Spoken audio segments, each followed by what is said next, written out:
Imagine a dense jungle bathed in moonlight, where a lone wolf's howls echo in the still night air. His mate, a pregnant female wolf, lies in their den, struggling to give birth. The male, sensing that his mate's time is near and that he cannot save her alone, races through the trees, heading toward a distant African village. There, an old widow lives, known for her wisdom and connection to nature. What happens when this ancient bond between human and wolf is reignited? How can a human help a creature of the wild in such a time of need? And what happens after the wolves repay her kindness? Welcome to AI Film City, where we share heartwarming stories that inspire and touch the heart. If you enjoy emotional tales filled with love and compassion, please like, subscribe, and share to join us on this journey.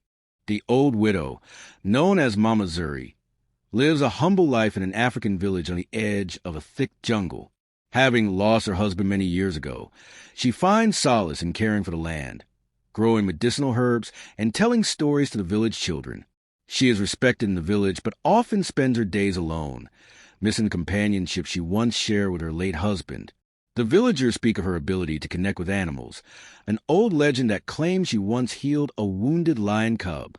Mama Zuri remains humble, brushing off these stories, though she knows deep down that her bond with nature is real.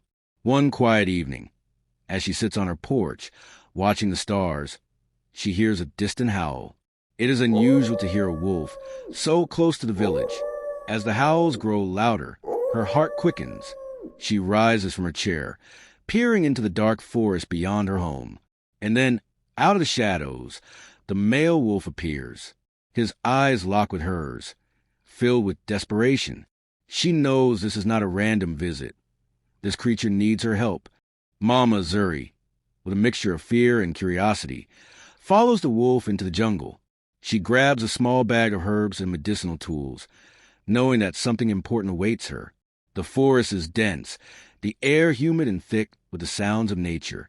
As she follows the wolf deeper into the trees, the path becomes less familiar, but she feels a strange connection, as if the earth itself is guiding her.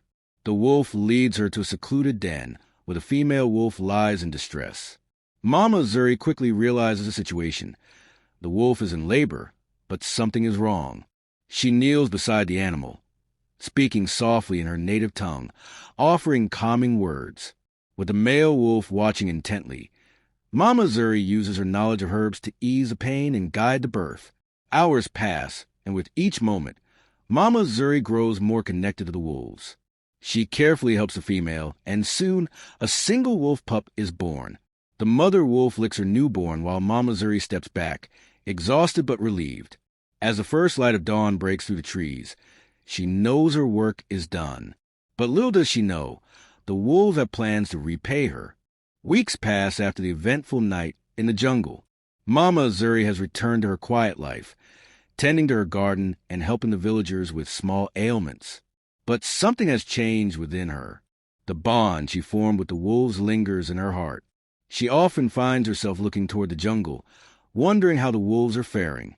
Unbeknownst to her, the wolves have not forgotten.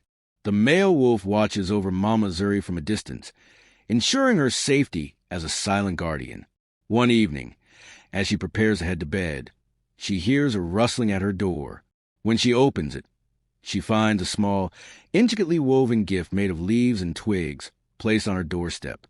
It's a gesture of gratitude from the wolves, a token of their silent vow to protect her. As the days go by, Mama Zuri notices small signs of the wolves' presence around her home. Freshly caught game left near her garden, protection from wild animals, and the feeling of being watched but never in harm's way. The wolves have become her protectors, silently repaying the debt for the life she saved.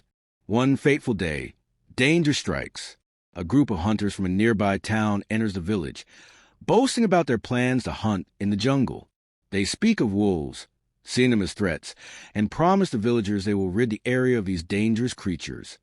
Mama Zuri's heart sinks as she listens to their words. She knows they are talking about her wolves, the very animals that save her life. Desperate to protect them, Mama Zuri pleads with the hunters, telling them that the wolves mean no harm. But the hunters dismiss her warnings, seeing her as nothing more than an old woman with wild stories. Fearing for the lives of the wolves, Mama Zuri makes a decision. She must warn the wolves of the impending threat, even if it means risking her own life. That night, under the covered darkness, she ventures into the jungle once again. The male wolf, sensing her urgency, meets her at the edge of the forest. She communicates the danger, her voice trembling with fear. The wolf seems to understand, and together they plan to protect the pack. The day of the hunt arrives. The hunters enter the jungle with their weapons, ready to track and kill. But what they don't expect is the cunning intelligence of the wolves. With Mama Zuri's guidance, the wolves use the dense jungle to their advantage, leading the hunters on a wild chase, confusing them and avoiding confrontation. The male wolf watches from the shadows, ensuring that Mama Zuri remains safe throughout the ordeal. As the hunters grow tired and frustrated, they realize they are outmatched. The jungle, once their playground, has turned against them. In the end, they leave empty-handed, their pride wounded but alive. The wolves have not harmed them, only outwitted them. Mama Zuri returns to the village, exhausted but relieved. As she sits on her porch that evening, the male wolf appears once more, this time with his mate and their growing pup. They sit at a distance, watching her with eyes full of gratitude. In that moment, Mama Zuri knows the wolves have repaid their debt, not with violence, but with the same kindness and protection she showed them. Weeks after the hunters' failed expedition, life returns to its peaceful rhythm in the village.